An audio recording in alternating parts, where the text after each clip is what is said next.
Gostaria de saudar você neste dia, mais uma semana que nós começamos com a santa e gloriosa paz do Senhor Jesus. E eu convido você já a ter a sua Bíblia aberta no livro de Lucas, capítulo 7. Nós vamos estar dando continuidade à leitura deste capítulo, portanto, capítulo 7 de Lucas, versículo 11. Nós vamos ler esta história do filho da viúva de Naim. Diz assim a palavra de Deus. Mais uma vez, Lucas capítulo 7 e versículo 11, leamos este texto bíblico. E aconteceu pouco depois ir ele à cidade chamada Naim.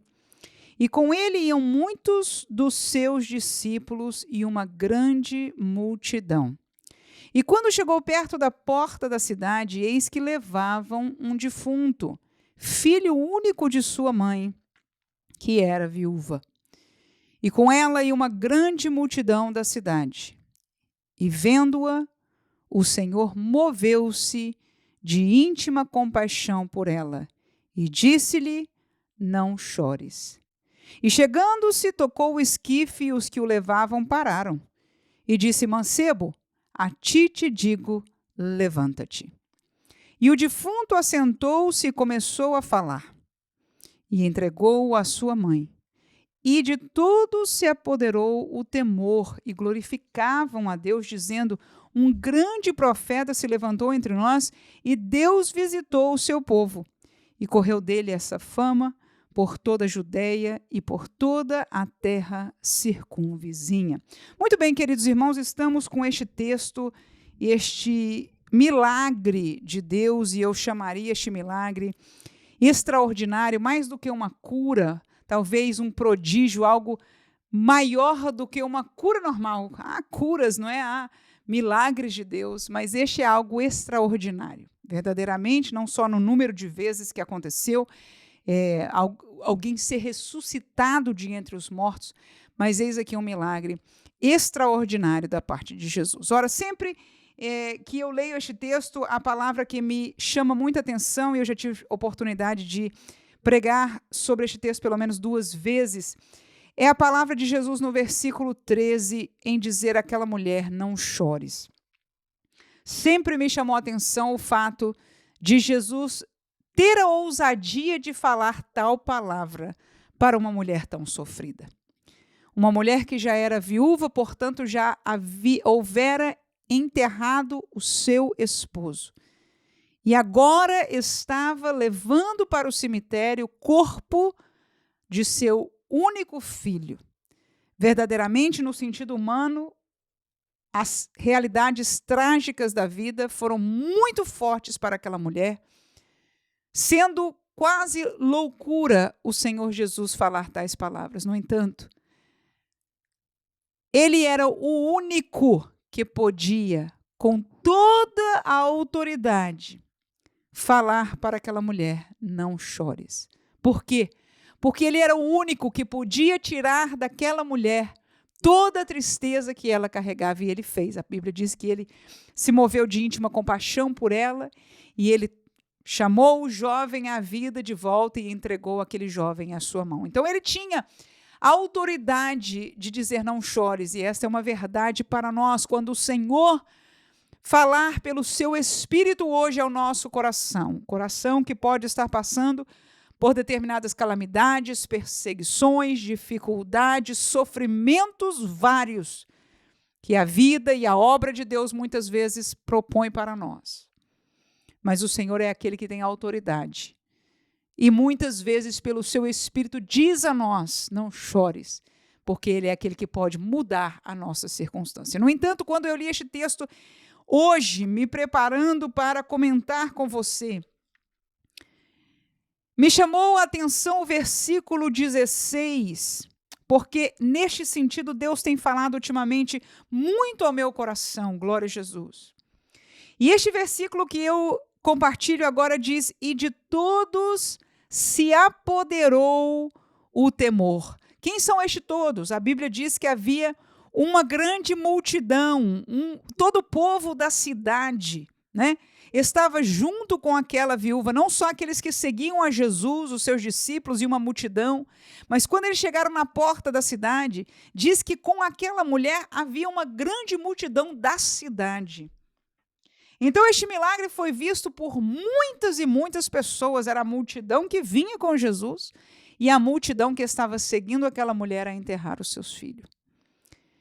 E aí a palavra de Deus nos diz que de todos se apoderou o temor. E esta palavra temor aqui, ela sai daquele contexto mais usual que nós, quando usamos a palavra temor, nós usamos no sentido de medo, mas temor significa mais do que medo.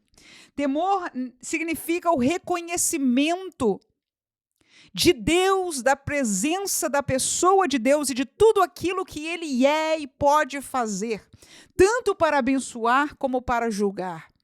E esta foi a realidade que aconteceu ali. A presença de Deus, Deus se manifestou, e a última palavra do versículo diz: Deus visitou o seu povo. Um milagre desta grandeza fez algo, gerou algo que eu considero maior do que aquele milagre físico de trazer a vida aquele jovem e ser entregue de volta à sua mãe. Qual foi este? É de que aquela grandíssima multidão, dela se apoderou o temor de Deus. E eles todos puderam começar, como diz o texto, a glorificar a Deus.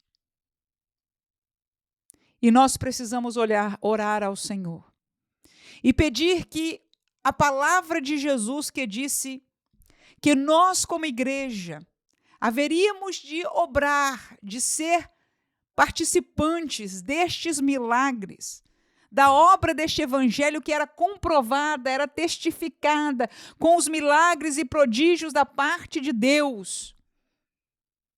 E aquilo aconteceu com Jesus, mas foi Jesus quem disse: vocês farão obras maiores do que essas, porque eu estou indo para o Pai. Mas a igreja ficou, aleluia. Nós precisamos, irmãos, ser despertados a não permitir. Nós temos uma história de igreja pentecostal que nós temos visto, vivido, aleluia, no decorrer de muitos anos, décadas a fio. O poder de Deus movendo-se em meio ao seu povo. E não pode ser a nossa geração. Nós estamos carregando essa tocha na última volta desta corrida, aleluia, porque Jesus está às portas.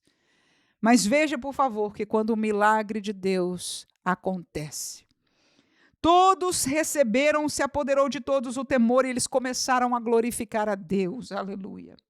Dizendo: um grande profeta se levantou entre nós. E quando se fala de um profeta, aquele povo de Israel queria dizer que é alguém que tinha a voz de Deus sobre ele.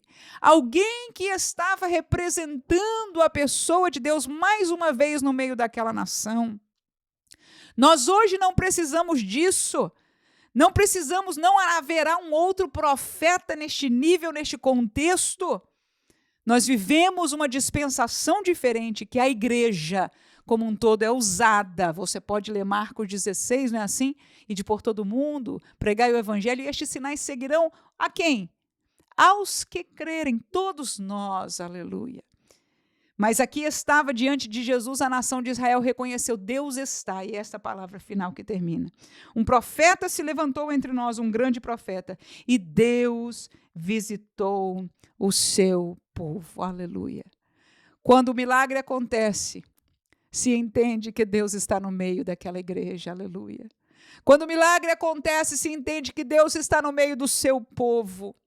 O mundo está cheio de tanta confusão e coisas malignas. Igreja, eu conclamo a nós juntos, clamarmos outra vez ao Senhor Jesus, que no nosso meio haja milagres, haja prodígios, não para a nossa glória, porque nós sabemos que o nosso tempo está no fim neste mundo, mas para que o povo de Deus possa voltar a glorificar a Deus e a igreja ainda seja o lugar onde Deus se manifeste, aleluia, e visite o seu povo. Nós somos a igreja do Senhor Jesus, a continuação desta igreja que o Senhor instaurou. Que Deus abençoe você, que possa o Espírito Santo de Deus te encher de esperança e de desejo de ser usado por Deus na dimensão que Deus chamou a sua igreja. Muitos de nós trabalhamos, evangelizamos, talvez pregamos, ensinamos uma escola dominical. No entanto, a igreja foi chamada para uma dimensão extraordinária. E temos como igreja deixado isto de lado. E enquanto o mundo maligno espiritual das trevas está movendo coisas grandes, nós temos cada dia nos silenciado mais e impedido, por que não dizer, ou pelo menos não permitido que o poder de Deus seja manifesto no meio do seu povo. Que Deus nos guarde, que Deus nos use, que possamos começar uma semana feliz e esperançosa e buscando ao Senhor santidade por dentro, limpeza e purificação da parte do Senhor na nossa vida e pedido para que o Senhor continue a usar-nos pela sua misericórdia junto à igreja do Senhor Jesus até o fim, até o dia que a trombeta tocará. Deus abençoe você neste dia em nome de Jesus. Amém.